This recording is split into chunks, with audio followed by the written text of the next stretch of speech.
Hello students, क्या हाल है आप लोगों के। बढ़िया, मज़े में आनंद में है। बहुत बढ़िया, ऐसे ही मज़े में रहें, आनंद में रहें और खूब मेहनत करें, खूब आगे बढ़ें। ठीक है, चलिए आगे बात करते हैं। आगे हम क्या बात करने वाले हैं, हमारा क्या चल रहा था, मैट्रिक्स। मैट्रिक्स में हमने पिछले लेक्चर में कुछ इंट्रोडक्शंस देखे थे, कुछ बेसिक्स देखे थे हमने मैट्रिक्स के। आगे हम क्या बात करने जा रहे हैं, इन मैट्रिक्स के क्वेश्चंस की। एक्सरसाइज हमारी कौन सी स्टार्ट हो जाएगी, एक्सरसाइज 3.1। कौन सी है, एक्सरसाइज 1 नहीं है, एक्सरसाइज 3.1 है यहाँ पर।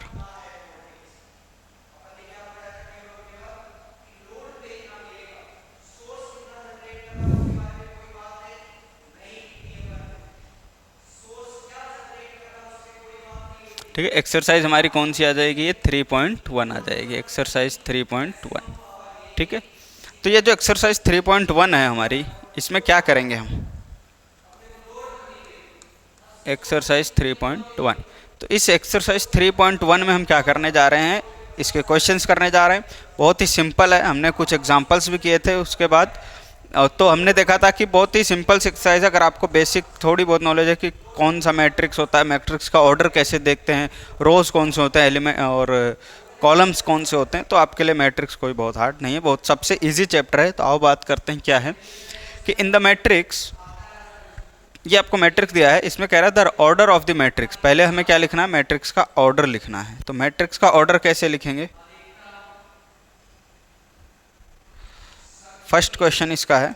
फर्स्ट में क्या कह रहा है, the order of the matrix. तो हम ये जानते हैं कि मैट्रिक्स का ऑर्डर कैसे लिखते थे, कि आपको याद हो जब m रोज थे और n कॉलम्स थे, क्या थे, m रोज थे और n कॉलम्स थे, ऐसे थे हमारे पास। यहाँ पर कुछ एलिमेंट्स होते हैं ऐसे हमारे पास, और यहाँ पर क्या लिखना बताया था आपको, यहाँ पर ऑर्डर लिखते हैं। ऑर्डर का मतलब होगा कि कितने रो और कितने कॉलम का ये मैट्रिक्स है, या फिर आप ऐसा कह सकते हो कितने बाई कितने का, कितने बाई कितने का ये मैट्रिक्स है, मतलब कि कितने नंबर ऑफ रोज हैं, जिसको हम क्या बोलते हैं, m। पहले हम क्या लिखते हैं, नंबर ऑफ रोज, इसको ये क्या रिप्रेजेंट करता है अपन को, नंबर ऑफ रोज, और n क्या बताएगा अपन को, नंबर ऑफ कॉलम्स बताएंगे। तो हमें यही देखना होता है कि किसी भी मैट्रिक्स में, जैसे हमें ये दिया है, तो इसका ऑर्डर बताने के लिए हमें क्या देखना है कि इसमें कितने नंबर ऑफ रोज हैं और कितने नंबर ऑफ कॉलम्स हैं। तो आओ देखते हैं कितने नंबर ऑफ रोज और कितने नंबर ऑफ कॉलम्स हैं यहाँ पर। तो उसके लिए हम क्या देखेंगे, देखो, तो फर्स्ट क्वेश्चन जो हम यहाँ पर करने जा रहे हैं, क्या दिया हुआ है हमारे पास मैट्रिक्स, देखो मैट्रिक्स क्या दिया हुआ है। मैट्रिक्स हमारे पास 2 5 19 -7 35 -2 5/2 और 12, फिर हमारे पास √3 1 -5 और 17। ये हमारे पास कोई मैट्रिक्स है। और मैट्रिक्स में आपको पता है हम क्या देखते हैं, नंबर ऑफ रोज और नंबर ऑफ कॉलम्स देखते हैं।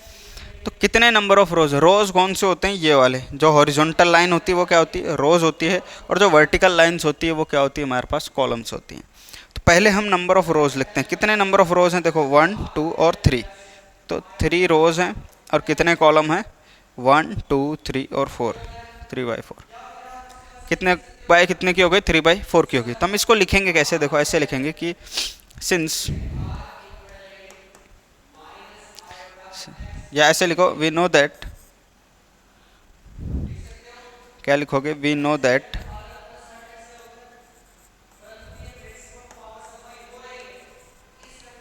that the order of matrix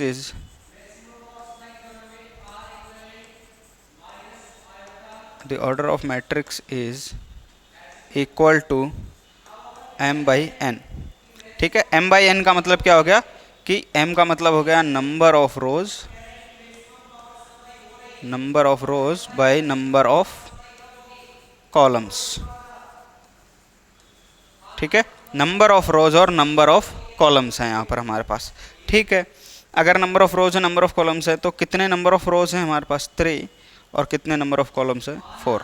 तो ये कितने बाई कितने की हो गई, 3/4 की मैट्रिक्स हो गई हमारे पास। ठीक है, तो ये था हमारे पास फर्स्ट क्वेश्चन। सेकंड क्वेश्चन क्या कह रहा है, number of elements. Number of elements कितने होते हैं, तो हम यहाँ पर लिख सकते हैं कि total number of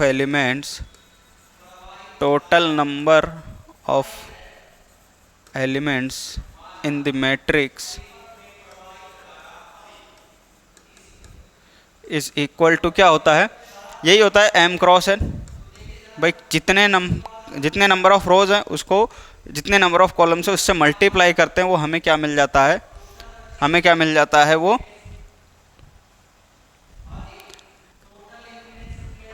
total number of elements. या इसको ऐसे लिख लो एम एन का मतलब हो गया m को n से मल्टीप्लाई कर दो, टोटल नंबर ऑफ एलिमेंट्स आ जाएंगे आपके पास। अब कितने नंबर ऑफ रोज हैं, 3 मल्टीप्लाई होगा किससे, 4 से, ठीक है। तो 3 4 जा कितना हो गया, 12। यानी इसके अंदर कितने नंबर ऑफ एलिमेंट्स हैं, 12। कैसे हैं देख लो, 1 2 3 4 5 6 7 8 9 10 11 और 12, टोटल 12 एलिमेंट्स हैं, 12 एलिमेंट्स हैं। तो ये सारी चीज़ें आपको बेसिक जब हम कर रहे थे, बेसिक इंट्रोडक्शन जब हम कर रहे थे इस चैप्टर का, तब आपको ये सारी चीज़ें बताई थी कि ये सब क्या होती हैं, कैसे होती हैं, ठीक है। तो उसी पर बेस्ड ये पहला क्वेश्चन है। थर्ड इसका कह रहा है right the elements A13 A21 A33 A24 A23। अब ये कैसे देखते हैं, ये भी आपको बताया हुआ था क्या होता है, क्या होता है ये, कि जैसे यहाँ पर क्या लिखा हुआ है A13 हमें बताना है, क्या बताना है, A13, एक बताना है A21,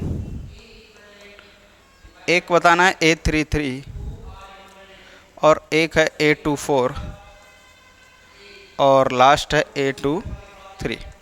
आपको बताया था ये स्मॉल लेटर्स में लिखा है, क्या बताएंगे, एलिमेंट्स, कि इस मैट्रिक्स के अंदर कौन से नंबर का एलिमेंट्स है। जैसे मैंने आपको बताया था number of rose into number of columns है, नंबर ऑफ रोज बता रहा है, ये नंबर ऑफ कॉलम, यानी एक तरह से इसका एड्रेस बता रहा है इस एलिमेंट का, कि ये एलिमेंट मैट्रिक्स के अंदर होगा कहाँ पर। ये इसका मतलब क्या हो गया, कि आपको बताया था जो पहला एलिमेंट होता है, जो पहला नंबर होता है, वो किसको रिप्रेजेंट करता है, कि कौन से नंबर का रो है, और दूसरा क्या होता है, नंबर ऑफ कॉलम, यानी कौन से नंबर का कॉलम है, ये यही बताते हैं अपन। तो A13 कितना हो जाएगा, कि कौन से नंबर का रो है और कौन से नंबर का कॉलम है। तो A13 का मतलब हो गया आपका कि फर्स्ट नंबर का तो ये रो हो गया, और सेकंड क्या हो गया, ये कॉलम हो गया, सेकंड कॉलम और फर्स्ट रो का एलिमेंट है। तो कैसे देखेंगे यहाँ पर, A13 first row second column, तो ये हमारे पास क्या है, फर्स्ट रो में चल के देखते हैं, ये है फर्स्ट रो और ये सेकंड कॉलम है। तो फर्स्ट रो और सेकंड कॉलम का एलिमेंट कौन सा हो गया हमारे पास, ये 5, कौन सा हो जाएगा, 5 हो जाएगा। तो A13 कितना हो गया हमारे पास, 5 हो गया। सॉरी थर्ड कॉलम है ना, ये थर्ड कॉलम है, सॉरी फर्स्ट रो और थर्ड कॉलम का एलिमेंट देखना है, फर्स्ट रो और थर्ड कॉलम। तो फर्स्ट रो और थर्ड कॉलम, फर्स्ट रो ये है और थर्ड कॉलम हमारे पास ये है, ठीक है। इसको मैं बता देता हूँ आपको ऐसे एक बार और, कि कैसे लिखते हैं हम इसको। तो ये तो हमारा क्या हो जाता है, ये तो हमारा क्या है, R1 यानी फर्स्ट रो, ये क्या है R2 यानी कि सेकंड रो, और ये क्या है R3 यानी कि थर्ड रो, R1 R2 और R3। और ये क्या है हमारा फर्स्ट कॉलम C1, ये सेकंड कॉलम हो जाएगा हमारे पास, ये थर्ड कॉलम, और ये क्या हो गया हमारे पास फोर्थ कॉलम, ठीक है। तो पहला जैसा कि कह रहा है कि हमें क्या देखना, फर्स्ट रो और थर्ड कॉलम का एलिमेंट। तो फर्स्ट रो में चल के देखते हैं, फर्स्ट रो ये चलेगा, थर्ड कॉलम कौन सा है, ये वाला। तो ये आ रहा है हमारा 19, किसमें, फर्स्ट रो और थर्ड कॉलम का एलिमेंट कौन सा है हमारे पास, 19 है। तो यहाँ पर क्या लिख देंगे अपन, 19। A13 फर्स्ट रो और थर्ड कॉलम का एलिमेंट क्या होगा हमारे पास, 19 हो गया। A21 ऐसे ही चलेंगे तो second row first column, second row और फर्स्ट कॉलम, यानी कि ये रहा सेकेंड रो और फर्स्ट कॉलम का एलिमेंट हो गया हमारे पास, ये कितना हो गया, 35। ऐसे ही थर्ड रो थर्ड कॉलम, ये थर्ड रो है, ये थर्ड कॉलम है, कितना हो जाएगा, -5। अब second row fourth column, second row fourth column का एलिमेंट कितना हो गया, 12, यही होगा। ये सेकेंड रो है हमारी R2 और ये फोर्थ कॉलम 12। फिर सेकेंड रो थर्ड कॉलम, फिर सेकेंड रो थर्ड कॉलम में क्या है, 5/2 है, कितना है, 5/2। सेकेंड रो और थर्ड कॉलम में कौन सा एलिमेंट है हमारे पास, 5/2। तो उम्मीद है ये बात आपको समझ में आ गई होगी, बहुत ही सिंपल है, इसमें तो कुछ है ही नहीं, बिल्कुल सिंपल सी एक्सरसाइज है। अब बात करते हैं नेक्स्ट क्वेश्चन, ठीक है। अब बात करते हैं किसकी, नेक्स्ट क्वेश्चन की, क्या है, if matrix has 24 elements what are the possible orders it can have, what if it has 13 elements. देखो अब इसमें क्या आ गया कि अगर मैट्रिक्स में 24 एलिमेंट्स है, 24 एलिमेंट्स है मतलब आप जानते हो कि 24 एलिमेंट्स हमारे पास आते कहाँ से हैं, नंबर ऑफ़ एलिमेंट्स है इसमें दिए हुए हैं, वो कहाँ से आते हैं, हम नंबर ऑफ़ रोज़ को, यानी कि जितने नंबर ऑफ़ रोज़ हैं और जितने नंबर ऑफ़ कॉलम है दोनों को आपस में मल्टीप्लाई करते हैं तो हमारे पास क्या आ जाता है, जो नंबर ऑफ़ एलिमेंट्स आ जाता है। इसका मतलब 24 एक ऐसा एलिमेंट है जो जितने नंबर ऑफ़ रो है और जितने नंबर ऑफ़ कॉलम है उन दोनों की टेबल में आएगा ये, ठीक है, उन दोनों की टेबल में आएगा, कह सकते हैं अपन ऐसा, है ना। तो जैसे कि आपको बताया था क्या होता है, यहाँ पर लिख सकते हो आप कि we know that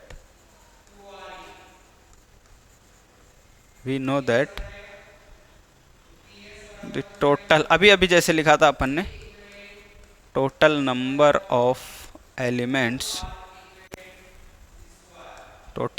elements in matrix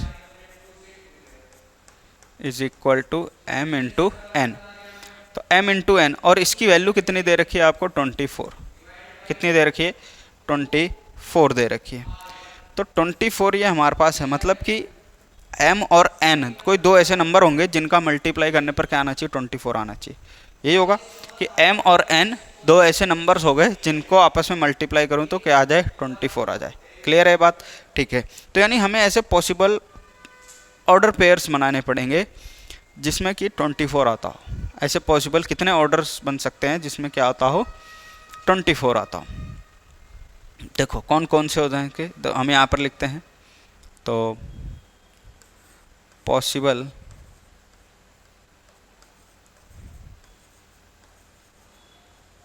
orders are, कौन कौन से पॉसिबल ऑर्डर्स हो सकते हैं।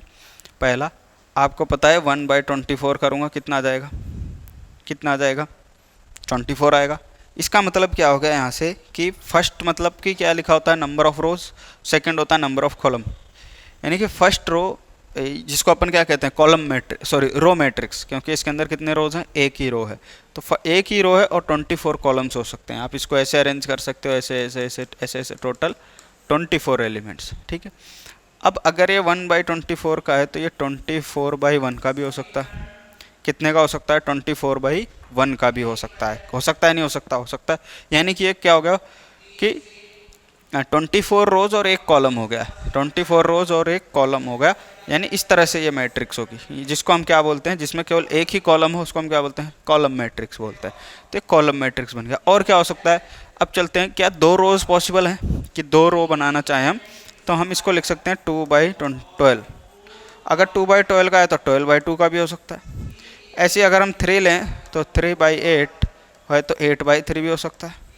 और भी कुछ हो सकता है, 4 लेके चलते हैं, 4/6 है तो 6/4 भी हो सकता है। और क्या कोई है ऐसा, इसके अलावा और कोई नहीं। तो टोटल कितने हो गए, देखो 1 2 3 4 5 6 7 और 8। तो टोटल कितने पॉसिबल ऑर्डर पेयर्स हैं, टोटल कितने हैं, टोटल 8 पॉसिबल ऑर्डर पेयर्स यहाँ पर हमारे बन सकते हैं। तो possible order pairs, what are the possible order pairs कितने हो गए, कौन कौन से हो गए, ठीक है, कौन कौन से हो गए, तो एक तो 1/24, 24/1, यानी कि एक तो रो मैट्रिक्स एक कॉलम मैट्रिक्स, उसके बाद इसमें 2 रो 12 कॉलम्स, 12 रो 2 कॉलम्स, 3 रो 8 कॉलम्स, 8 रोज 3 कॉलम्स, 4 रो 6 कॉलम्स, 6 रो 4 कॉलम। तो ये पॉसिबल हमारे पास क्या हो सकते हैं, मैट्रिक्स हो सकते हैं, पॉसिबल ऑर्डर्स के हो सकते हैं, इसके अलावा नहीं हो सकता। लास्ट में एक चीज़ और बोली, what if it has 13 elements. बोले सर आपने तो बता दिया 24 है, तो 24 को तो आपने लिख दिया इसमें मल्टीप्लाई करके, 13 का बताओ सर, अगर 13 एलिमेंट्स हो तो क्या करें। तो बहुत सिंपल है, अगर 13 एलिमेंट्स है तो क्या होगा, देखो इफ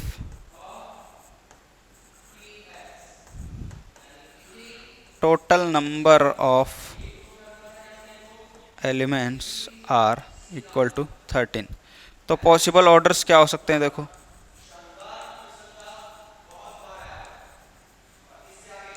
पॉसिबल ऑर्डर्स कौन कौन से हो सकते हैं, 1/13 और दूसरा 13/1, और कोई सा भी पॉसिबल नहीं है, और कोई सा भी पॉसिबल नहीं होता है हमारे पास। यानी कि इस मैट्रिक्स में एक तो रो मैट्रिक्स बन सकता है और एक कॉलम मैट्रिक्स बन सकता है, इसके अलावा कोई और मैट्रिक्स या और कोई ऑर्डर का मैट्रिक्स ये नहीं बन सकता जिसमें क्या हो 13 एलिमेंट्स हो। ये बात समझ में आ गई? ठीक है, तो बहुत ही सिंपल सा है हमारे पास ये। तो चलें आगे बढ़ें, कुछ भी नहीं है, बिल्कुल सिंपल सिंपल से क्वेश्चन है। अब बात करते हैं थर्ड क्वेश्चन की। अब ये थर्ड क्वेश्चन भी सेम आपके सेकंड क्वेश्चन के जैसा ही है। क्या है, कह रहा है कि if a matrix has 18 elements what are the possible orders. तो जैसे अभी लिखा था यहाँ पर ये सारी चीज़ें, total elements, total number of elements in matrix, क्या लिखोगे कि total number of elements in matrix कितने हो सकते हैं, M N, number of rows into number of column, और ये कितने होने चाहिए, 18 होने चाहिए। तो पॉसिबल ऑर्डर्स कौन कौन से हो सकते हैं,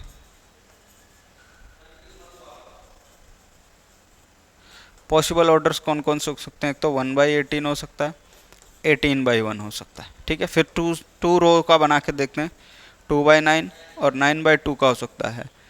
3 रोज का देखें, 3/6 और 6/3 का हो सकता है।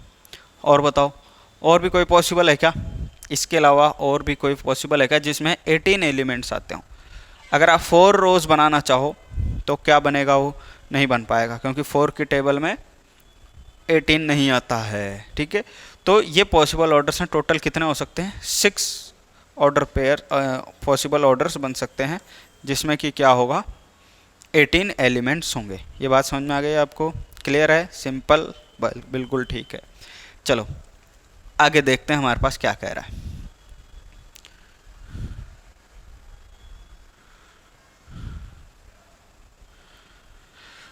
What if it has 5 elements, तो यहाँ पर लिख लो इफ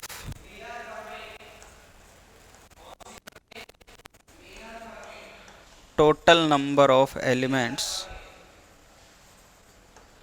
इज इक्वल टू 5, यानी कि ये क्या होना चाहिए, ये होना चाहिए। तो ऑल पॉसिबल ऑर्डर्स आर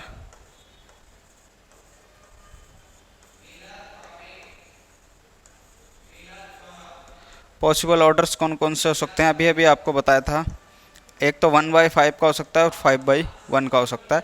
इसके अलावा और कोई भी पॉसिबल ऑर्डर्स नहीं बन सकते, यानी कि एक आपका रो मैट्रिक्स बनेगा और एक कॉलम मैट्रिक्स बनेगा, यानी 1 रो 5 कॉलम, 5 रो 1 कॉलम वाला ऐसा 2 मैट्रिक्स बन सकता है जिसमें कितने हो, केवल और केवल 5 एलिमेंट्स। यानी कि आप ये देख सकते हो कि अगर ऑड नंबर्स ऑफ एलिमेंट्स हैं, टोटल नंबर ऑफ एलिमेंट्स अगर ऑड में आ रहे हैं तो उसके 2 ही पॉसिबल ऑर्डर्स बन सकते हैं ना, एक या तो रो या कॉलम मैट्रिक्स। और अगर इवन नंबर हो तो 2 या 2 से ज़्यादा आराम से हो जाएंगे। ठीक है, चलो तो अब बात करते हैं नेक्स्ट क्वेश्चन की। क्या कहता है हमारे पास क्वेश्चन नंबर 4। तो ये हमने एक ऐसा एग्जाम्पल भी किया था, ये बिल्कुल वैसा ही क्वेश्चन है, बिल्कुल सिंपल क्वेश्चन है। क्या कह रहा है, कंस्ट्रक्ट अ 2/2 मैट्रिक्स, 2/2 मैट्रिक्स, और हमें क्या दिया हुआ है, ए इज इक्वल टू, क्या कह रहा है, ए आई जे, और कितने का बनाना है हमें, 2/2 का मैट्रिक्स बनाना है। तो 2/2 का मैट्रिक्स बनाने के लिए मतलब कि अब मतलब नंबर ऑफ रोज कितने होने चाहिए, 2, नंबर ऑफ कॉलम्स कितने होने चाहिए, 2 होने चाहिए। यानी आई की वैल्यू आप क्या ले सकते हो, 1 और 2, और जे की वैल्यू आप क्या ले सकते हो, 1 और 2 ले सकते हो। ठीक है, तो ए इज इक्वल टू क्या हो जाएगा हमारे पास, एक तो हो जाएगा 1 1, एक हो जाएगा 1 2, एक हो जाएगा 2 1, और एक हो जाएगा हमारे पास 2 2। ये कितने बाय कितने हो गया, 2/2 का मैट्रिक्स हमारे पास बन गया, बना दिया 2/2 का मैट्रिक्स, बहुत सिंपल है। ठीक है, तो अब ये A11, A12, A21 और A22 की वैल्यू हमें फाइंड करनी है। तो उसको हम कैसे करेंगे, हमारे पास ये 3 क्वेश्चन से, इनसे अलग अलग हम फाइंड करेंगे। तो पहले हम करने जा रहे हैं कौन सा, फर्स्ट क्वेश्चन। तो ये जो हमारे पास फर्स्ट क्वेश्चन है इसको करने जा रहे हैं, इससे हम मैट्रिक्स बनाएंगे 2/2 का। क्या दिया हुआ है हमारे पास फर्स्ट क्वेश्चन कि AIJ is equal to I + J square upon 2। क्या करना है हमें, I + J का होल स्क्वायर अपॉन 2। तो I की वैल्यू पहले A11 निकालते हैं, यानी I क्या हो गया 1 और J भी 1। A क्या लिखा मैंने 1 1, A11 मतलब I की जगह 1, J की जगह 1। तो I की जगह यहाँ 1 रख दो, +1 अपॉन 2, 1 + 1 का होल स्क्वायर, यानी 2 का स्क्वायर 4 अपॉन 2, यानी कितना आ जाएगा, 2 आ जाएगा। तो A11 हमारे पास कितना आ गया, 2 आ गया। A11 कितना आ गया, 2 आ गया। अब बात करते हैं किसकी, इसकी A12 की, A12 A12 यानी I हो गया 1, J हो गया हमारे पास 2, तो I हो गया 1 प्लस J हो गया हमारे पास 2, इसका स्क्वायर अपॉन में क्या है 2 है। तो A12 कितना हो जाएगा हमारे पास 2 + 1 3, 3 का स्क्वायर 9, 9/2, ये आ गया हमारे पास A12। अगला हम क्या निकालेंगे A21, A21 चाहिए हमें यहाँ से, तो A21 कैसे निकालेंगे देखो, यानी I हो गया 2, J हो गया 1, I हो गया 2 प्लस J हो गया 1, इसका स्क्वायर अपॉन में 2, 2 + 1 यानी 3, 3 का स्क्वायर 9, 9/2, ये क्या है A21। ऐसे ही हम क्या निकालेंगे अब लास्ट A22, A22 यानी I की वैल्यू हो गई 2 प्लस J की वैल्यू हो गई 2, इसका स्क्वायर अपॉन में 2, तो 2 + 2 यानी 4, 4 का स्क्वायर कितना हो जाएगा 16/2, यानी कि यहाँ से हम क्या कह सकते हैं कि A22 = कितना आ गया 8 आ गया। A22 कितना आ गया हमारे पास 8 आ गया। तो यहाँ से हमारे पास जो मैट्रिक्स आई A जो मैट्रिक्स आई हमारे पास वो क्या क्या आई, A11 की वैल्यू कितनी आई हमारे पास 2, A12 की वैल्यू कितनी आई 9/2, A21 की वैल्यू कितनी आई हमारे पास 9/2, और A22 की वैल्यू कितनी आई हमारे पास 8। ये वैल्यूज़ हमारे पास आई हैं, ये वैल्यूज़ आ गई हमारे पास। तो ये मिल गई हमें क्या मैट्रिक्स कितने बाई कितने की, कितने बाई कितने की 2/2 की। देखो 2 रो हैं 2 कॉलम है, मतलब 2/2 की क्या आ गई हमारे पास मैट्रिक्स आ गई। कौन सा क्वेश्चन किया हमने, फर्स्ट क्वेश्चन किया। तो फटाफट इसको क्या करेंगे नोट करेंगे, वीडियो पॉज करके नोट करेंगे, फिर बात करते हैं नेक्स्ट क्वेश्चन की। अब बात करते हैं क्वेश्चन नंबर 4 के सेकंड क्वेश्चन की। सेकंड क्वेश्चन में क्या कह रहा है कि सेकंड जो हमें दिया हुआ है कैसे निकालना है हमें एलिमेंट Aij = क्या I/J, क्या दिया हुआ है हमारे पास, ये मैट्रिक्स इसी मैट्रिक्स का बनाना है हमें। तो क्या दिया हुआ है कि Aij = कह रहा है I/J होगा। तो हम सबसे पहले क्या निकालते हैं A11 निकालते हैं, A11 कितना आ जाएगा I1 J1, तो ये 1/1 = 1, यानी A11 कितना आ गया 1 आ गया, A11 आ गया 1। फिर हम क्या निकालेंगे A12 कितना हो जाएगा हमारे पास, यानी I की वैल्यू हो गई 1, J की वैल्यू हो गई 2, तो A12 हो गया 1/2। ऐसे ही A21 कितना हो जाएगा, यानी I तो हो गया 2, J हो गया 1, यानी कि A21 = 2, और A22 कितना हो जाएगा I2 J2, तो कितना हो जाएगा A22 = 1। तो यहाँ से हमारे पास मैट्रिक्स क्या बनेगी, मैट्रिक्स जो बनेगी वो ये बनेगी, मैट्रिक्स जो बनेगी A11 की वैल्यू I1, A12 की वैल्यू आई 1/2, A21 की कितनी आई 2, और इसकी आ गई 1। ये हमारे पास क्या आ गया मैट्रिक्स आ गया सेकंड के लिए 2/2 की मैट्रिक्स, कितनी बाई कितने की 2/2 की मैट्रिक्स आई। अब बात करते हैं किसके थर्ड क्वेश्चन की। थर्ड क्वेश्चन में क्या कहता है हमारे को, ये दिया हुआ है हमारे को। तो सबसे पहले यहाँ से हम क्या निकालते हैं A11 कितना हो जाएगा, I की वैल्यू 1 + 2, J की वैल्यू भी कितनी है 1 है, तो 1 है, इसका फिर हम क्या करेंगे स्क्वायर अपॉन में 2, तो 3 3 जा 9, 9/2 हो जाएगा, 2 + 1 3, और 3 का स्क्वायर 9, 9/2। ऐसे ही हम अगला क्या निकालेंगे A12, तो I की वैल्यू 1 + 2 × J की वैल्यू भी कितनी है 2 है, ये आ गया हमारे पास अपॉन में 2, तो 2 2 जा 4 + 1 कितना हो गया 5, 5 का स्क्वायर 25/2। नेक्स्ट क्या है A21, यानी I की वैल्यू हो गई 2, और J की वैल्यू कितनी हो जाएगी 1, इसका क्या करेंगे हम होल स्क्वायर अपॉन में 2, तो 2 1 जा 2 + 2 कितना होगा 4, 4 का स्क्वायर कितना हो जाएगा 16, 16/2 हो जाएगा हमारे पास 8। फिर क्या करेंगे A22 निकालेंगे, A22 कितना हो जाएगा 2 + 2, J की वैल्यू भी 2 है, इसका करेंगे होल स्क्वायर अपॉन में क्या करना है 2 करना है, तो 2 2 जा 4 प्लस 2 कितना हो जाएगा 6 का स्क्वायर 36 अपॉन 2 यानी कि 18। 2 2 जा 4 प्लस 2 यानी 6, 6 का स्क्वायर 36 और 36 अपॉन 2 कितना होता है 18 होता है। तो a कितना आ जाएगा हमारे पास a11 आ गया 9/2, ठीक है, और a12 कितना आ गया 25/2।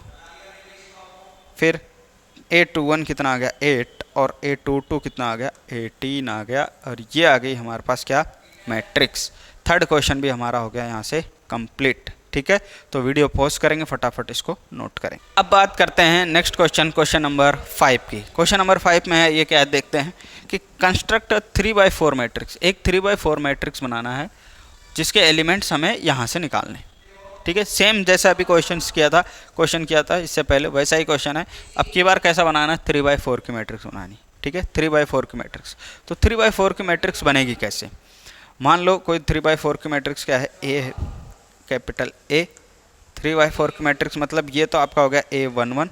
3/4 मतलब 3 तो रो चाहिए हमें और 4 कॉलम चाहिए। 3 रो चाहिए तो 4 कॉलम, तो a11 और a12 first row second column, a13 first row third column और a14 यानी 4 कॉलम हो गए। 3 रो a21 और a31, 3 रो हो गए। अब इसको आगे बढ़ाओगे a21 a22 a23 a24 यानी सेकंड रो फोर्थ कॉलम, ये a third row second column, ये थर्ड रो थर्ड कॉलम, ये थर्ड रो फोर्थ कॉलम। ये अब बस करना क्या है, हमें करना कुछ नहीं, बस इनकी वैल्यूज़ निकालनी और यहाँ पुट कर देंगे और अपना काम हो गया। और ये वैल्यू कहाँ से निकालेंगे, यहाँ से निकालें। तो हम पहला क्वेश्चन करके देखते हैं क्या दिया हुआ है हमारे पास। फर्स्ट हमें क्या दिया हुआ है कि aij is equal to 1/2 mod of -3i plus j का मोड। तो a11 है, यहाँ से हमारे पास क्या आएगा a11 का मतलब आप समझ गए i की वैल्यू 1 और j की वैल्यू भी क्या है 1 है, ठीक है। a11 मतलब i की वैल्यू भी 1 और j की वैल्यू भी 1। तो यहाँ से a11 कितना आ जाएगा 1/2, मोड लगाएंगे माइनस में 3, i की वैल्यू हमने रखी 1 प्लस j की वैल्यू भी क्या रखी 1 रखी। तो a11 is equal to 1/2 -3 plus 1 यानी कि कितना हो गया यहाँ से is equal to 1/2 mod of -2, और मोड के अंदर है तो ये प्लस हो जाएगा।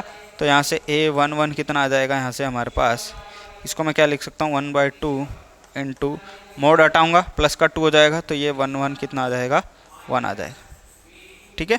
तो हमारे पास क्या हुआ, यहाँ से मोड हटाया, मोड हटाएंगे तो माइनस वाला प्लस हो जाएगा, 2 से 2 कैंसिल, a11 कितना आ जाएगा हमारे पास 1 आ जाएगा।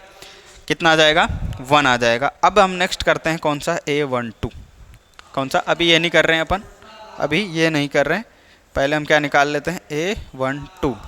a12 का कितना हो जाएगा 1/2 मोड -3, i लिया है 1, ठीक है, i हो गया 1 प्लस j यानी कि 2, j कितना लिया है 2 लिया है। तो a12 कितना हो गया हमारे पास 1/2 मोड, ये कितना हो गया -3 प्लस 2, -3 प्लस 2 कितना हो जाएगा 1/2 माइनस का 1, माइनस का 1 होगा, मोड हटाएंगे तो यहाँ से क्या हो जाएगा हमारे पास a12 is equal to 1/2 into 1। तो a12 इज इक्वल टू कितना आ गया 1, सॉरी 1/2 आ गया, ठीक है। a12 कितना आ गया 1/2। नेक्स्ट a13 कितना हो जाएगा 1/2 -3, i की जगह तो है 1 प्लस j की जगह पर क्या है 3 है, तो इज इक्वल टू 1/2 -3 प्लस 3, ये तो हो जाएगा 0, तो a13 कितना आ जाएगा हमारे पास 0, a13 कितना आ जाएगा 0 आ जाएगा। आप इसको यहाँ पे लिख सकते हो 1/2 इंटू 0, मोड ऑफ 0 0 ही होता है, तो a13 कितना आ गया हमारे पास 0 आ गया। अब नेक्स्ट करते हैं a14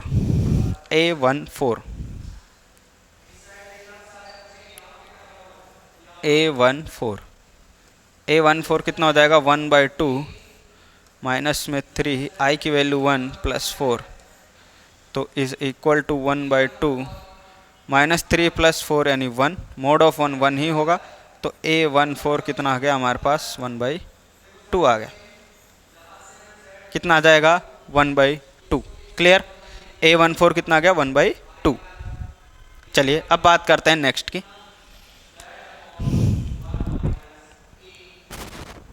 अब नेक्स्ट क्या दिया हुआ है A14। अब यानी फर्स्ट रो के एलिमेंट्स हमने निकाल लिए सारे। अब आते हैं सेकंड रो में A21 पे। किस में आते हैं A21, तो A21 कितना हो जाएगा 1/2 मोड ऑफ -3, आई की वैल्यू 2 है, जे की वैल्यू 1 है, तो कितना हो जाएगा 1/2 माइनस का 6 + 1 यानी कि -5, यानी कि -5। और ये -5 मोड हटेगा तो कितना हो जाएगा प्लस का हो जाएगा, प्लस का हो जाएगा।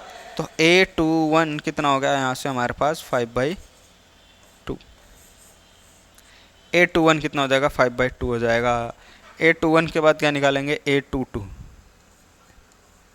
A22 1/2 -3, आई की वैल्यू 2 प्लस जे की वैल्यू भी 2, तो कितना आ जाएगा 1/2 -6 + 2, तो -6 + 2 कितना हो जाएगा माइनस का 4, और मोड हटाएंगे तो प्लस का 4, प्लस के 4 से ये क्या हो जाएगा कट जाएगा, तो A22 कितना आ जाएगा हमारे पास 1/2 -4, तो 1/2 × 4, तो यहाँ पर कितना आ गया हमारे पास 2 2 जा 4, तो A22 कितना हो जाएगा 2,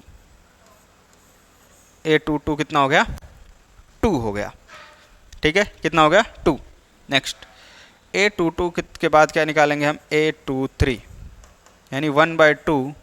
अब आई की वैल्यू यहाँ से हमारे पास कितनी है 2 है, कितनी 2, तो -3, आई की वैल्यू आ गई 2 प्लस जे की वैल्यू कितनी है 3 है, तो 1/2 -6 + 3, तो A23 इज इक्वल टू कितना हो गया यहाँ से 1/2 कितना हो जाएगा -3, तो 3/2 कितना हो जाएगा A23 की वैल्यू आ गई हमारे पास 3/2, 3/2। ठीक, तो सेकेंड रो थर्ड कॉलम हो गया। अब निकालते हैं सेकेंड रो फोर्थ कॉलम का एलिमेंट A24। A24 कितना हो जाएगा माइनस में 3, कितना दे रखा है 3 × आई कितना है 2 + 4, तो 1/2 3 2 जा 6 + 4 कितना हो जाएगा माइनस का 6 + 4 यानी -2, मोड हटाएंगे तो ये प्लस हो जाएगा, कितना बचेगा हमारे पास 1/2 × 2, तो A24 कितना आ गया यहाँ से हमारे पास 1, कितना आ जाएगा 1 आ जाएगा। ठीक है, तो ये आया हमारे पास क्या, अभी तो फर्स्ट रो और सेकंड रो के एलिमेंट्स आए हैं। अब इसके बाद हम निकालते हैं कौन सा थर्ड रो के एलिमेंट्स निकालेंगे। ठीक है, अब निकालते हैं थर्ड रो और फर्स्ट कॉलम का एलिमेंट, यानी कि थर्ड रो क्या है हमारे पास A31। A31 कितना आएगा हमारे पास A31 कितना हो जाएगा 1/2 माइनस में 3, आई की वैल्यू हो गई 3 + 1, तो 1/2 माइनस में 9 + 1, तो 1/2 -8। ठीक है, -9 + 1 कितनी हो जाएगी -8 हो जाएगी, तो -8 पॉजिटिव हो जाएगा, मोड हटाएंगे तो 1/2 to 8 कितना हो जाएगा, ये 2 4 जा 8, यानी कि A31 कितना हो जाएगा 4 हो जाएगा। A31 4, A32 कितना आएगा हमारे पास 1/2 माइनस में 3 + 2 कितना हो जाएगा 1/2, 3 3 जा 9 + 2 -7, और प्लस हो जाएगा ये, तो ये आ जाएगा यहाँ पर 7 प्लस का, तो A32 कितना हो जाएगा 7/2, 7/2। फिर क्या निकालेंगे A33 हो जाएगा हमारे पास 1/2 माइनस में 3 + 3, 3 3 जा 9 + 3 -6, मोड हटाएंगे प्लस का हो जाएगा, तो A33 हमारे पास आ जाएगा 3। क्या बच गया हमारे पास A34। अब निकालना है A34।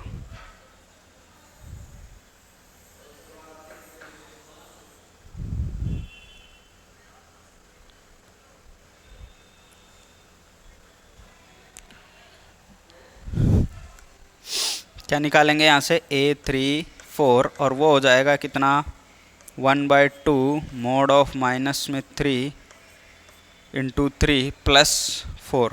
तो 3 3 जा 9 प्लस 4 कितना हो जाएगा, माइनस का 9 प्लस 4 कितना होगा, माइनस का 5 प्लस हो जाएगा तो ये हो जाएगा 5/2। तो A34 की वैल्यू कितनी आ गई 5/2।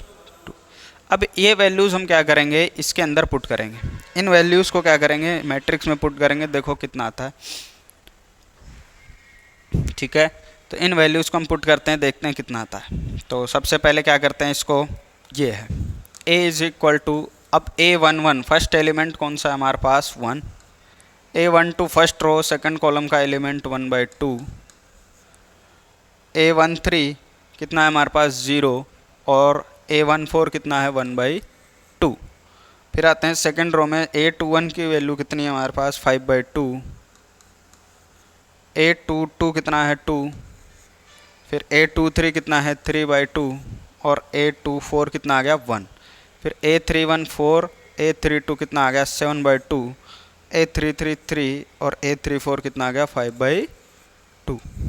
ठीक, ये हमारे पास क्या आ गई मैट्रिक्स आ गई, कौन सी, ये वाली। इससे कितने बाय कितने की, कितने रो हैं 3 रो हैं और 4 कॉलम है, तो 3/4 की क्या आ गई हमारे पास मैट्रिक्स आ गई। क्लियर है, तो फटाफट इसको क्या करेंगे नोट कर लेंगे। अब बात करते हैं क्वेश्चन नंबर हमारे जो चल रहा था कौन सा 5, क्वेश्चन नंबर 5 का सेकंड पार्ट क्या दिया हुआ हमारे पास, Aij is equal to 2i minus j. क्या है यहाँ पर देखो, ये दिया है और हमें 3/4 की मैट्रिक्स बनानी है, यानी ऐसी मैट्रिक्स बनानी है, कितने बाई कितने की है, ये 3/4 की मैट्रिक्स है। ठीक है, तो क्या निकालना है हमें, Aij is equal to 2i minus j. मतलब यहाँ से अगर मैं A11 निकालूँ, A11 यानी I1 हो गया J1 हो गया, तो 2i की वैल्यू 1 माइनस j की वैल्यू 1, 2 1 जा 2, 2 माइनस 1 कितना हो जाएगा 1 हो जाए। तो A11 कितना आ गया यहाँ से हमारे पास 1 आ गया। क्लियर, अब हम क्या निकालेंगे A12 I1 हो गया माइनस में J2 हो गया, तो ये कितना हो जाएगा A12 हमारे पास आ गया 0। ऐसे ही हम क्या निकालेंगे A13 यानी कि 2i की वैल्यू 1 माइनस j की वैल्यू कितनी है 3, तो 2 माइनस 3 कितना हो जाएगा -1 हो गया। A14 कितना हो जाएगा 2i की वैल्यू 1 माइनस 4, तो A14 कितना आ गया हमारे पास माइनस में 2, माइनस में कितना आ जाएगा यहाँ पे 2 आ जाएगा। ठीक है, नेक्स्ट क्या निकालते हैं हम A21 कितना हो जाएगा 2i की वैल्यू हो गई 2 माइनस 1, 4 माइनस 1 कितना हो जाएगा यहाँ से हमारे पास 3, A21 कितना हो जाएगा 3 हो जाएगा। A22 कितना हो जाएगा A22, तो 2i की वैल्यू 2 माइनस j की वैल्यू भी 2, तो A22 हमारे पास आ गया कितना 2 2 जो 4 माइनस 2 कितना हो गया 2, कितना हो गया 2 हो गया। अब देखो A21 A22 हो गया, A23 कितना हो जाएगा हमारे पास 2i की वैल्यू 2 माइनस j की वैल्यू कितना 3, तो 2 2 जो 4 माइनस 3 कितना हो जाएगा 1, ये हो जाएगा 1। और A24 कितना हो जाएगा हमारे पास 2 2 जा 4 माइनस 4, यानी कि A24 is equal to 0। A24 भी कितना आ गया हमारे पास 0 आ गया। क्लियर है, चलो ये हमारे पास आ गया सेकंड रो। थर्ड रो की बात करें यानी A31 की, तो 2i की वैल्यू 3 माइनस j की वैल्यू 1, 2 3 जा 6 माइनस 1 कितना हो गया 5 हो गया, 6 माइनस 1 कितना हो गया 5।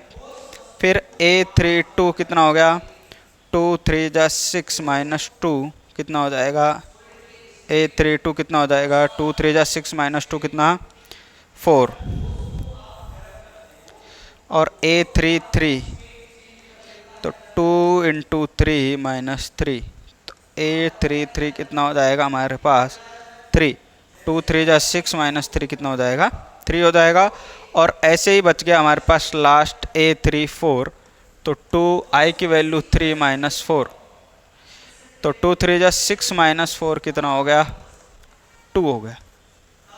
ये आ गया हमारे पास। ठीक है, अब हमें निकालना क्या है, ए निकालना था, मैट्रिक्स बनानी है 3/4 की। तो 3/4 की मैट्रिक्स बनाने के लिए क्या करेंगे, ए की वैल्यू पुट कर दो। जो हमने जितने भी एलिमेंट्स निकाले A11 A12 इनकी वैल्यूज पुट कर दो यहाँ पर, मैट्रिक्स बन जाएगी। तो A11 कितना आया, 1 आया। A12 कितना आया, 0। A13 कितना आया, -1। A14 कितना आया, -2। फिर A21 कितना आया, 3। A22 हो गया 2। A23 हो गया 1 और A24 हो गया 0। A31 हो गया 5। A32 हो गया 4। A33 हो गया 3। A34 हो गया 2। ये हमारे पास बन गई मैट्रिक्स कितने बाई कितने की, 3/4 की मैट्रिक्स बन गई। क्लियर है, आ गई बात समझ में? तो फटाफट इसको नोट कर लो। अब बात करते हैं नेक्स्ट क्वेश्चन, क्वेश्चन नंबर 6 की। क्वेश्चन नंबर 6 क्या कह रहा है, आइए देखते हैं कि find the values of x, y and z from the following equation. अब यहाँ पे दो मैट्रिक्स दिए, दोनों बराबर हैं, यहाँ भी दोनों बराबर हैं, यहाँ भी दोनों बराबर हैं। तो हमें x, y, z की वैल्यूज निकालनी है। तो आप ये पढ़ चुके हो, इंट्रोडक्शन वीडियो में आपको बताया है क्या कि हमें पहली चीज़ तो हमें क्या रखी है कि since two matrices are equal, एक चीज़ तो ये दे रखी है। तो और हम जानते हैं कि if two matrices are equal then corresponding elements are also equal. ठीक है, देन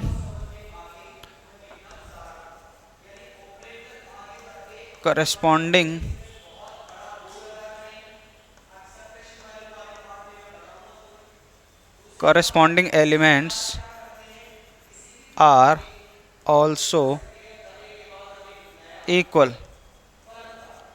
ठीक है, तो करस्पॉन्डिंग एलिमेंट्स भी क्या होंगे, इक्वल होंगे, ये हमें पता है। तो हम देखें यहाँ से क्या आ जाएगा, 4 किसके इक्वल है, y के। तो यहाँ से y इज इक्वल टू कितना आ जाएगा, 4। 3 किसके इक्वल है, z के। तो यहाँ से 3 कितना हो जाएगा, z कितना हो जाएगा, यहाँ से 3। और x की वैल्यू कितनी हो जाएगी, x इज इक्वल टू 1। 5 5 के इक्वल है। तो ये हमारे पास क्या आ गई, x, y और z की वैल्यू आ गई। क्लियर, ये तो बहुत सिंपल था। नेक्स्ट क्या बात करते हैं इसमें क्या करेंगे कि x प्लस वाई किसके इक्वल है, 6 के। 2 की जगह 2। 5 प्लस z किसके इक्वल है, 5 के। और एक हमें दे रखा है x y is equal to 8। क्या दे रखा है, x y is equal to 8। तो यहाँ से आप इसको इक्वेशन दे दो, इक्वेशन 1 2 एंड 3।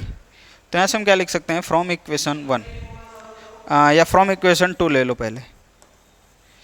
फ्रॉम इक्वेशन 2 क्या दे रखा है, 5 plus z is equal to 5, then z is equal to 5 minus 5 is equal to 0, यानी z इज इक्वल टू 0।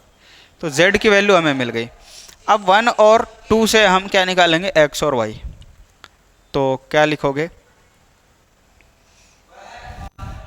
कि पहले ले लेते हैं फ्रॉम इक्वेशन 1। क्या दिया हुआ है, x plus y is equal to 6। तो यहाँ से x की वैल्यू निकाल लो क्या, या y की वैल्यू निकाल लो, कुछ भी निकाल सकते हो आप, कोई दिक्कत नहीं है। मैं ले लेता हूँ y कितना हो जाएगा, 6 माइनस x। ठीक है, अब ये y की वैल्यू मैं किस में रखूँगा, इक्वेशन 3 में। इक्वेशन 3 में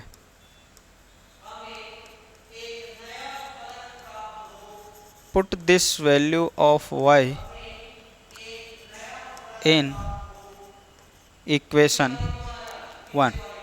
क्या हो जाएगा अपने पास, किसकी वैल्यू पुट करनी है, y की। तो x प्लस वाई की वैल्यू कितनी आ गई, 6 minus x is equal to 6। Sorry equation 1 में नहीं रखेंगे, इसकी वैल्यू किस में रखेंगे, 3 में रखेंगे। इक्वेशन 3 में पुट करेंगे y की वैल्यू। तो x कितना, y कितना हो जाएगा, 6 minus x is equal to 8। तो ये हो गया 6x minus x square is equal to 8। अब यहाँ से आपको समझ में आ रहा है कि ये क्या बन रहा है, क्वाड्रेटिक इक्वेशन बन रहा है। तो हम इसको क्या करते हैं, थोड़ा सा रीअरेंज करते हैं, ax square plus b x plus c की फॉर्म में इसको चेंज करें। तो मैं इसको क्या करता हूँ, एक्स स्क्वायर को उधर लेके जाऊँगा तो प्लस का एक्स स्क्वायर, ये 6x इधर आएगा माइनस का 6x, और 8 तो इधर ही है, प्लस 8 इज इक्वल टू हो जाएगा क्या, 0 हो जाएगा। अब इसको क्या करो, स्प्लिट कर लो। स्प्लिट करोगे कितना आ जाएगा यहाँ से, -4x minus 2x plus 8। Split कर लिया। आप स्प्लिट करना बहुत अच्छे से जानते होगे। क्या करना होता है कि इस दो को ऐसे टुकड़े करने होते हैं इसके कि प्लस माइनस करने पर तो -6x आ जाए, और मल्टीप्लाई करने पर 8x² आना चाहिए। तो मल्टीप्लाई करोगे 8x² आएगा, दोनों को माइनस माइनस प्लस होकर के माइनस का 6x बना देगा। ठीक है, तो यहाँ से आप क्या करेंगे, x कॉमन लेंगे, क्या बचा x - 4। यहाँ से -2 कॉमन लेंगे, क्या बचा x - 4 इज इक्वल टू 0। तो यहाँ से हो गया x - 4 आ गया कॉमन, क्या बच गया x - 2 इज इक्वल टू 0। तो या तो एक बार x - 4 इज इक्वल टू 0, एक बार x - 2 इज इक्वल टू 0। तो x की एक वैल्यू तो आ गई 4 और x की एक वैल्यू आ गई 2।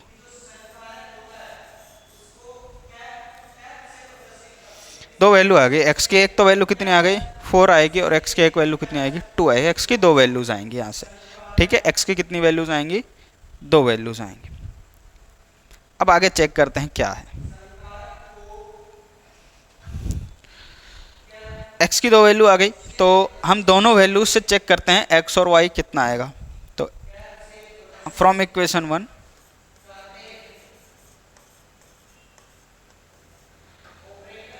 if x is equal to 4 then x plus y is equal to कितना है, 6 दिया है, तो x की वैल्यू 4 रखोगे, तो 4 plus y is equal to 6, then y is equal to कितना हो जाएगा, 2। ठीक है, if x is equal to क्या ले लो आप, 2। if x is equal to क्या ले लो, 2। दो वैल्यूज आई थी, अगर आप x की वैल्यू 2 लेते हो तो कितना आएगा, x plus y is equal to 6, then 2 plus y is equal to 6, then y is equal to 6 minus 2, y is equal to कितना हो जाएगा, 4 हो जाएगा। ठीक है, x की वैल्यू 4 लोगे तो y 2 आ जाएगा, x की वैल्यू 2 लोगे तो y 4 आ जाएगा। क्लियर है, तो ये आ गया हमारे पास x और y की वैल्यू। आप चेक कर सकते हो, x की वैल्यू 2 रखोगे और y 4 रखोगे तो कितना आ जाएगा, 6 आएगा। उल्टा भी करोगे तो भी 6 आएगा। 5 + z 5 आएगा, z 0 है। x y करोगे 2 4 जा 8 होता है, 4 2 जा भी 8 होता है। तो ये आपका क्या हो गया, आंसर हो गया। यानी x की दो वैल्यू आएगी तो y की भी दो वैल्यूज हो सकती हैं। तो आप जो भी पुट करोगे आंसर ये आएगा। क्लियर है, चलो ये आप नोट कर लो, फिर बात करते हैं थर्ड पार्ट के इसके। तो please pause the video and note it down. अब बात करते हैं थर्ड पार्ट के इसके। क्वेश्चन नंबर 6 का हमारा जो क्या है, थर्ड पार्ट है। थर्ड पार्ट में क्या कह रहा है, दोनों इक्वल हैं, तो हम यहाँ से क्या लिख सकते हैं, एक तो x + y + z is equal to 9 और x + z is equal to 5 और y + z is equal to 7। ये आपका इक्वेशन 1, ये 2 और ये क्या हो गया, 3 हो गया।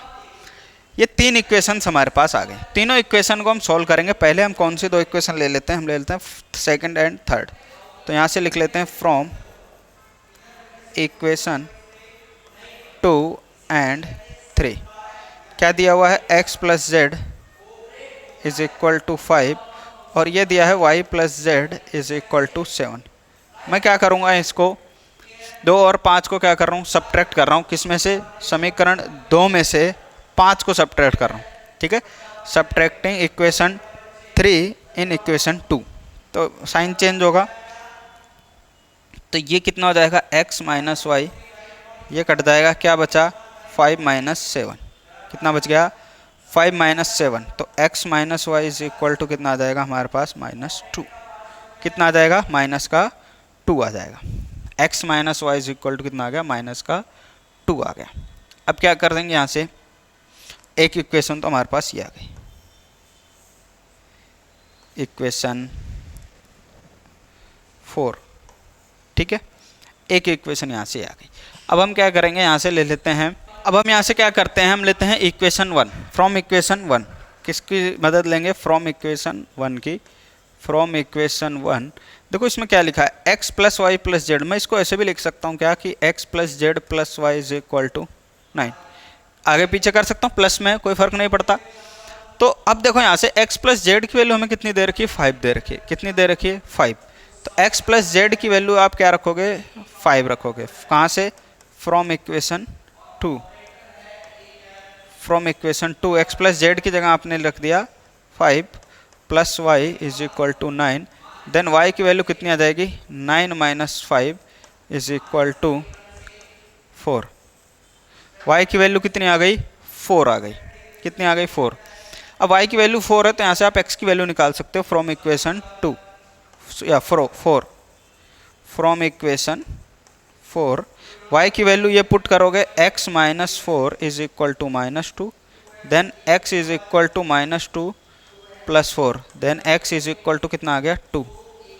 x कितना आ गया, 2। अब x आ गया, y आ गया। फिर से इक्वेशन 1 में रखोगे, आपको z की वैल्यू मिल जाएगी, या y की वैल्यू 3 में रख दो, z की वैल्यू मिल जाएगी। कैसे भी कर सकते हो, ठीक है।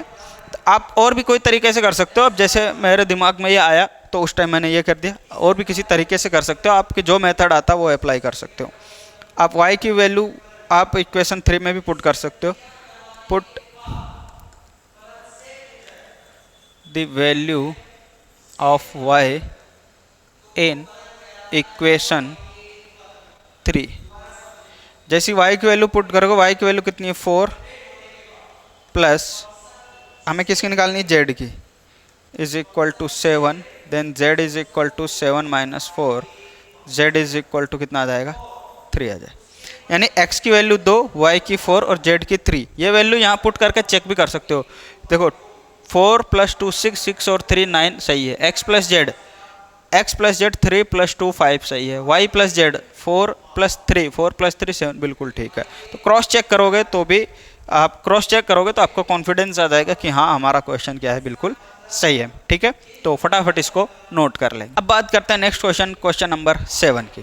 क्वेश्चन नंबर 7 क्या करा, find the value of A B C and D from the equation. अब यहाँ से देखो क्या दिया हुआ है, सेम वही, दोनों बराबर हैं, ठीक है। दोनों बराबर हैं तो कॉरेस्पॉन्डिंग एलिमेंट्स भी इक्वल होंगे। तो -1 और क्या दिया हुआ है, 2a plus c is equal to 5, 2a minus b is equal to 0 और 3c plus d is equal to 13।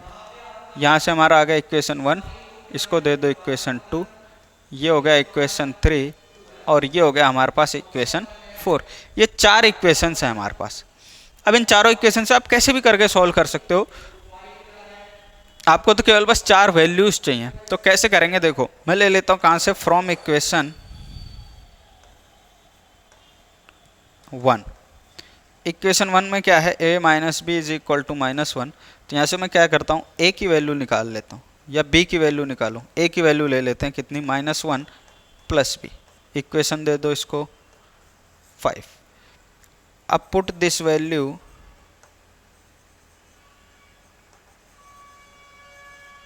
इन, किस में रख दो, 3। Put this value in 3। तो 2a की वैल्यू कितनी है, -1 प्लस b और minus b is equal to 0। यहाँ से b की वैल्यू आ जाएगी आपके पास -2 plus 2b minus b is equal to 0। तो इस 2 को उधर ले जाओगे प्लस हो जाएगा, 2b माइनस बी कितना हो जाएगा, b। तो b इज इक्वल टू कितना हो जाएगा, 2। यहाँ से हमारे पास क्या आ गई, b की वैल्यू आ गई। अब b की वैल्यू आ गई तो आप यहाँ से a की वैल्यू भी निकाल सकते हो। Put the value of b in equation 1 में मैं b की वैल्यू पुट करूँगा, क्या आएगा, a minus 2 is equal to क्या आ गया, -1 आ गया। a minus 2 is equal to -, तो यहाँ से a की वैल्यू कितनी हो जाएगी, देखो a की वैल्यू -1, -2 इधर जाएगा, प्लस का 2 हो जाएगा, तो a इज इक्वल टू कितना आ गया, 1। a की वैल्यू कितनी हो गई हमारे पास, 1 हो गई, ठीक है। a की वैल्यू 1 हो गई। अब a मिल गया, b मिल गया। अब a और b मिल गया, आपको c और d चाहिए। तो अब a की वैल्यू आप इक्वेशन 2 में रखोगे, देखो c मिल जाएगा। a की वैल्यू आप इक्वेशन 2 में रखो। Put value of a in equation 2 in equation 2। Equation 2 में रखो 2 a की वैल्यू 1 है plus c is equal to 5, then 2 plus c is equal to 5 and c is equal to कितना हो जाएगा 5 माइनस 2, यानी कि 5 माइनस 2 कितना 3। 5 में से 2 गए कितना हो गया 3 हो गया। अब c की वैल्यू आ गई तो d की वैल्यू भी निकल जाएगी। तो फ्रॉम इक्वेशन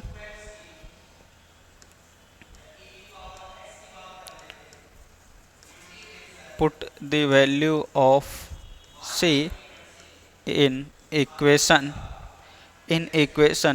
4 कितना होगा c की वैल्यू कितनी है 3 है हमारे पास, तो 3 की वैल्यू 3 रखी c की value plus d is equal to 13, 3 3 जा 9 plus d is equal to कितना आ गया 13, d इज इक्वल टू कितना होगा 13 minus 9, d is equal to कितना होगा 4। तो a की वैल्यू कितनी आ गई हमारे पास 1, b आ गया हमारे पास 2, c आ गया 3 और d आ गया 4। अब इन वैल्यूज़ को आप यहाँ पुट करके चेक भी कर सकते हो। देखो a माइनस बी यानी 1 माइनस 2 माइनस 1 आएगा, ठीक है। तो 2 1 जा 2 प्लस 3 5 बिल्कुल ठीक है। 2 1 जा 2 माइनस 2 0 ठीक है। और 3 3 जा 9 प्लस 4 13 बिल्कुल ठीक है। ठीक है, तो ये था हमारा क्या क्वेश्चन नंबर 7। बात करते हैं नेक्स्ट क्वेश्चन की। अब आता है नेक्स्ट क्वेश्चन, क्वेश्चन नंबर 8। क्या कह रहा है हमारा कि a इज इक्वल टू क्या दिया हुआ है ए आई जे। कोई भी हमारे पास एक मैट्रिक्स दिया हुआ है ए आई जे एम क्रॉस एन का मैट्रिक्स है कोई भी है, ठीक है। आई और जे की वैल्यू रखो, आपके पास मैट्रिक्स मिल जाएगा। अब कह रहा है कि ये क्या है, एक वर्ग अवयव है यानी कि स्क्वायर मैट्रिक्स, ठीक है। स्क्वायर मैट्रिक्स है तो स्क्वायर मैट्रिक्स की कंडीशन क्या होगी इन चारों में से। आपको बताया था स्क्वायर मैट्रिक्स कौन सा होता है जिसमें नंबर ऑफ रोज और नंबर ऑफ कॉलम्स इक्वल होते हैं। नंबर ऑफ रोज और नंबर ऑफ कॉलम्स इक्वल होते हैं। जैसे मैंने कहा ये 2 2 2 2, ठीक है। तो ये 2 बाई 2 की मैट्रिक्स है। या कोई मैट्रिक्स और ले लो जिसमें नंबर ऑफ रोज और नंबर ऑफ कॉलम्स इक्वल हो। जैसे मैं यहाँ पर ले लेता हूँ कुछ भी 1 2 3, 3 रो और 3 कॉलम की मैट्रिक्स ले लेता हूँ। 3 रो और 3 कॉलम की मैट्रिक्स, ये भी क्या है स्क्वायर मैट्रिक्स है। तो स्क्वायर मैट्रिक्स की कंडीशन यही है कि जिसमें नंबर ऑफ रोज और नंबर ऑफ कॉलम्स इक्वल हो। अब नंबर ऑफ रोज को हम किससे लिखते हैं m से, और नंबर ऑफ कॉलम्स को किससे लिखते हैं n से। तो m और n अगर इक्वल हो जाए तो हम उसको क्या बोलते हैं स्क्वायर मैट्रिक्स बोलते हैं। तो कौन सा ऑप्शन होगा इसमें, ऑप्शन नंबर सी। तो इंट्रोडक्शन वाले लेक्चर में आपको बताया था स्क्वायर मैट्रिक्स में क्या होता है, नंबर ऑफ रोज और नंबर ऑफ कॉलम्स क्या होते हैं इक्वल होते हैं, ठीक है। ये था हमारा क्वेश्चन नंबर 8। नेक्स्ट बात करते हैं किसकी, क्वेश्चन नंबर 9 की। कह रहा है x तथा y के प्रदत्त किन मानों के लिए अवयव के निम्नलिखित युग्म समान है। x और y के किस वैल्यू के लिए ये इक्वल है। तो आप देखो MCQs आ गया, आप सीधा x और y की वैल्यू पुट करो। क्या करोगे, x और y की वैल्यू सीधा इसमें पुट करो, क्या आएगा। अगर हम ए ऑप्शन को चेक करें, पहले हम किसको चेक करते हैं ए ऑप्शन को, तो क्या होगा x की वैल्यू यहाँ रखो -3 -1/3 कितना आएगा, देखो 3 -1/3 प्लस 7 कितना आएगा, ये 3 से 3 कैंसिल -1 प्लस 7 कितना आना चाहिए 6 आना चाहिए, ठीक है। कितना आना चाहिए 6 आना चाहिए। तो दोनों युग्म समान होने होंगे क्या, पास्ट कॉरेस्पॉन्डिंग एलिमेंट बराबर नहीं आ रहा। 3x + 7 6 आना चाहिए, यहाँ 0 लिखा है बराबर नहीं आ रहा। तो इसको तो छोड़ो, ये भी यही है, ये भी नहीं होगा। y = 7 रख के चेक करो। y = जैसे ही आप 7 रखोगे ये वाला, तो y 7 + 1 8 होता है, बिल्कुल ठीक है, ठीक है। यहाँ पर रखोगे 7 - 2 5 होता है, यहाँ भी ठीक है। मतलब y की वैल्यू तो ठीक है। और x की वैल्यू -2/3 रख के चेक करो। x की वैल्यू क्या रखोगे -2/3 -2/3 प्लस 7, तो 3 से 3 कैंसिल -2 + 7 कितना आ गया 5 आना चाहिए। तो यहाँ पर क्या लिखा है 0, इसके लिए भी ठीक नहीं है।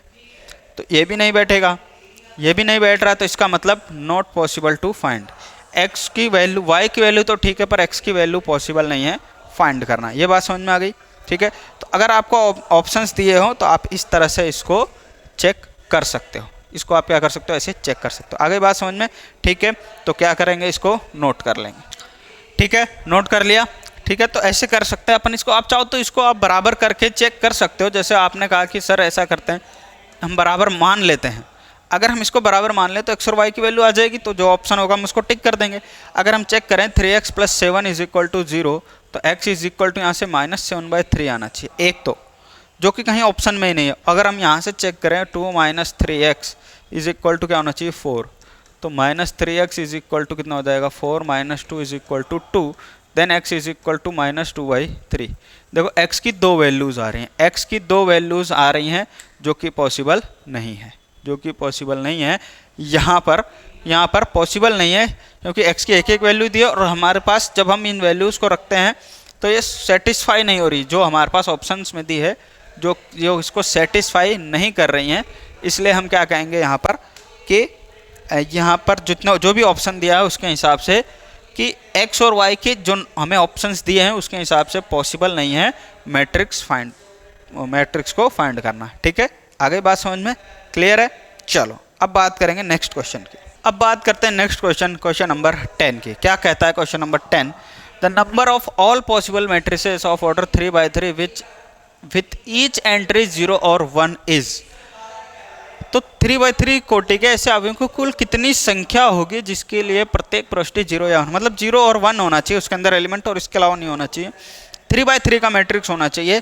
तो ऐसे कितने पॉसिबल मैट्रिक्स हमारे लिए है कि हम जिसको हम बना सकते हैं। ये बात समझ में आई नहीं आई? देखो क्या कह रहा है। जैसे मान लो मैंने कहा कि 3/3 बोल जाओ, हमें चाहिए कोई ऐसा मैट्रिक्स, या हम ये ऐसा कह दो कि हमें ऐसा दो एंट्रीज चाहिए या ऐसे पॉसिबल पेयर्स चाहिए जिसमें केवल 0 और 1 हो। ऐसे पॉसिबल पेयर्स चाहिए जिसमें केवल 0 और 1 हो। तो आप कहोगे सर ऐसा, तो ठीक है, ये तो हम या तो 0 और 1 लिख देंगे, या फिर 1 0 लिख देंगे, या फिर 0 0 लिख देंगे, या फिर 1 और 1 लिख देंगे। आपने कहा था कि या तो 0 या 1 ही हो, इसके अलावा कोई हो नहीं।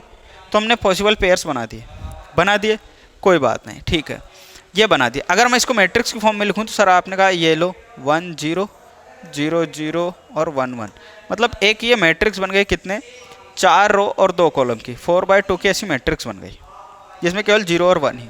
ठीक है, तो सर ऐसा ही क्यों लिखा? ऐसे भी तो लिख सकते थे हम 1 0 0 1 और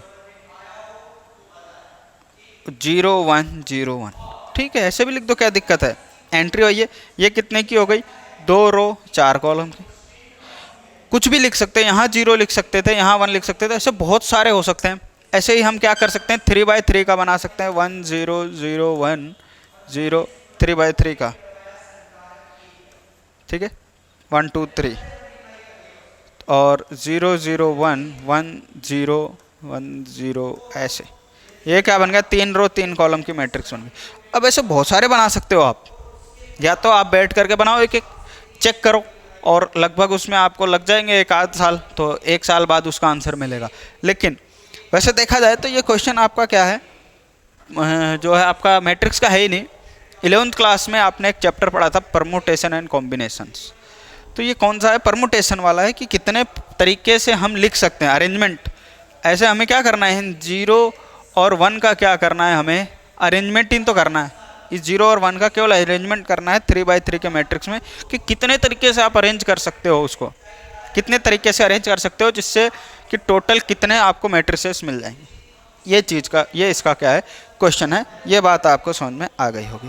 तो यहाँ से हम क्या लिखते हैं, यहाँ से हम क्या लिखते हैं, देखो तो अब लिखते हैं क्या है हमारे पास, कितने की बनानी है, 3/3 की बनानी है, और एंट्री क्या होनी चाहिए, केवल 0 और 1 होनी चाहिए। तो हम क्या लिखेंगे यहाँ से, देखो क्या लिखेंगे, पहले तो ये लिख लो, the given matrices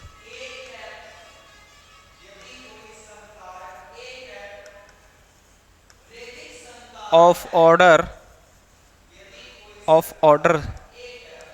3/3 has 9 elements. कितने एलिमेंट्स हैं इसके पास, 9 एलिमेंट्स हैं। The given matrices of order 3/3 has 9 elements. ठीक है, एक बात। दूसरी चीज क्या लिखेंगे, and each of the elements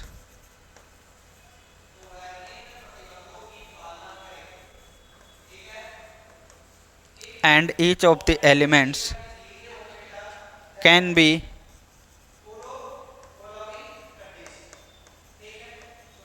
either 0 और 1।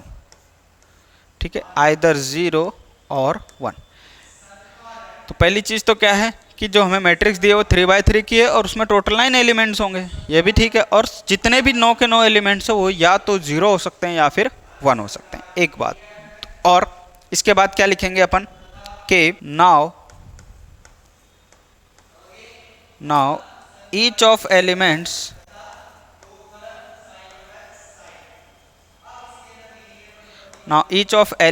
can be filled in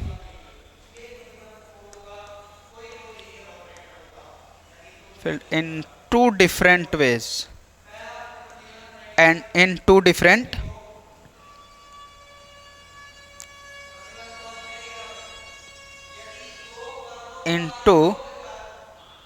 into possible ways, लिख लो, into possible ways। अब ये समझ में नहीं आई सर कि क्या है, जितने भी एलिमेंट्स हैं उनको दो पॉसिबल वेज, दो पॉसिबल वेज का मतलब जैसे आपको बताया था ना, या तो आप 0 लिखोगे या 1 लिखोगे, ठीक है, यही तो हो सकता है। या तो आप 0 लिखोगे या फिर 1 लिखोगे, यही दो तरीके हैं आपको क्या है उसकी जगह पर वैल्यूज रखने के। यानी कि एक तो हो सकता है आप 0 से लेकर 9 तक कोई भी नंबर लिखो, तो 9 पॉसिबल वेज हो सकते हैं। लेकिन कह रहा है केवल 0 लिखना है और केवल 1 ही लिखना है, तो कितने तरीके हो गए, या तो सिर्फ आप 0 लिखोगे या 1, तो कितने हो गए, केवल दो ही पॉसिबल वेज हैं जिसको आप एज अ एलिमेंट काम में लोगे, ठीक है। तो hence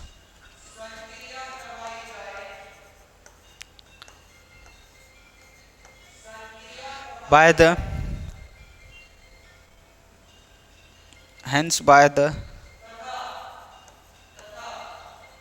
fundamental principle of matrix, fundamental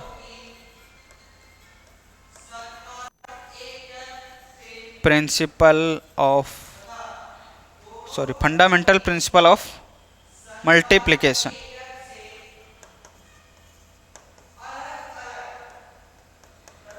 क्या लिखेंगे, hence by the fundamental principle of multiplication. आपने 11th क्लास में पढ़ा है, जो आप पढ़ते हो ना 7.1, 7th चैप्टर है ना 11th क्लास में, हाँ, जो आप पढ़ते हो 7.1, उसमें क्या आता है, fundamental principle of addition, fundamental principle of multiplication. उससे हम क्या करते हैं, इसको सॉल्व करते हैं, इसको सॉल्व करते हैं। तो hence by the fundamental principle of multiplication the required number of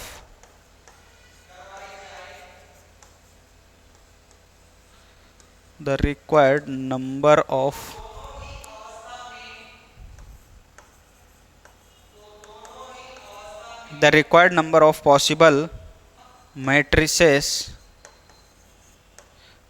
matrices is 2 की पावर 9 इज इक्वल टू कितना हो जाएगा, 512। 2 की पावर 9 करोगे तो 512 आ जाएगा, यानी कि ऑप्शन डी करेक्ट है। बोले ठीक है सर, यहाँ तक तो बात ठीक थी, ये क्या कर दिया आपने। तो फंडामेंटल प्रिंसिपल ऑफ मल्टीप्लिकेशन क्या कहता है आपको, देखो कि जैसे हमने कहा कि आपको कितने तरीके हैं भरने के, इसको कितने एलिमेंट्स भरने हैं आपको, 9। कितने एलिमेंट्स भरने हैं आपको, 9। 1 2 3 4 5 6 7 8 और ये 1 2 3 4 5 6 7 8 9 10 हो गया, ठीक है, ये 9 हो गए। तो ये 9 डब्बे हैं, यानी 9 एलिमेंट्स भरने हैं आपको। मैट्रिक्स में 3x3 बनाना मतलब 9 एलिमेंट्स भरने हैं। अब आप देखो इसमें कितने तरीके से आप भर सकते हो। पहले मैं या तो आप 0 लिखोगे या 1 लिखोगे, या तो आप 0 लिखोगे या फिर आप 1 लिखोगे, यानी कि दो तरीके से आप भर सकते हैं। आप आगे बात समझ में। सेकंड में चलो, इसमें भी या तो आप 0 लिखोगे या 1 लिखोगे, तो भी दो तरीके हैं आपको भरने के। इसमें भी आप या तो 0 या 1, ऐसे ही सब में या तो आप 0 लिखोगे या फिर 1 लिखोगे। ऐसे टोटल कितने हैं, दो आपके पास ऑप्शंस हैं भरने के, या तो 0 या 1 या 0 या 1, ऐसे दो पॉसिबल नंबर्स हैं जो आप भर सकते हो। तो कितनी बार हो गया ये, 1 2 3 4 5 6 7 8 9 बार मल्टीप्लाई करो या 2 की पावर 9 लगा दो, आंसर वही आएगा। इसको क्या करो, या तो आप 9 बार मल्टीप्लाई करो या फिर 9 की पावर लगा दो, आंसर वही आता है। आगे बात समझ में। तो ये था हमारा क्या कि क्वेश्चन नंबर 10 जो कि हम अरेंजमेंट वाला जो 7.3 पढ़ते हैं परमुटेशन, उससे रिलेटेड क्वेश्चन था। तो उम्मीद है आपको ये बात समझ में आ गई होगी। तो आपको ये भी करवा दिया जो आप 11th क्लास में करते हो, आपको रिकॉल करवा दिया ताकि आपको अच्छे से समझ में आ जाए, उससे आप रिलेट कर सको। ठीक है, तो ऐसे आप निकाल सकते हो। फिर आपको इस तरह से थोड़ा लिखना है, आप अपनी लैंग्वेज में लिख सकते हो, कुछ भी लिख सकते हो। ठीक है, बस आपका कहने का तरीका ठीक होना चाहिए, समझ में आना चाहिए, बाकी लैंग्वेज से कोई फ़र्क नहीं पड़ता है। ठीक है, चलो आगे। ये हो गया हमारा क्वेश्चन नंबर 10 कंप्लीट। तो एक्सरसाइज हमारी जो ये चल रही थी कौन सी, 3.1, एक्सरसाइज 3.1 जो चल रही थी हमारी, वो हो गई यहाँ पर कंप्लीट। ठीक है, एक्सरसाइज 3.1 कंप्लीट है। तो आज के लिए इतना ही करते हैं, फिर हम मिलेंगे नेक्स्ट लेक्चर में नए कॉन्सेप्ट के साथ, नई एक्सरसाइज के साथ। तब तक के लिए राधे राधे।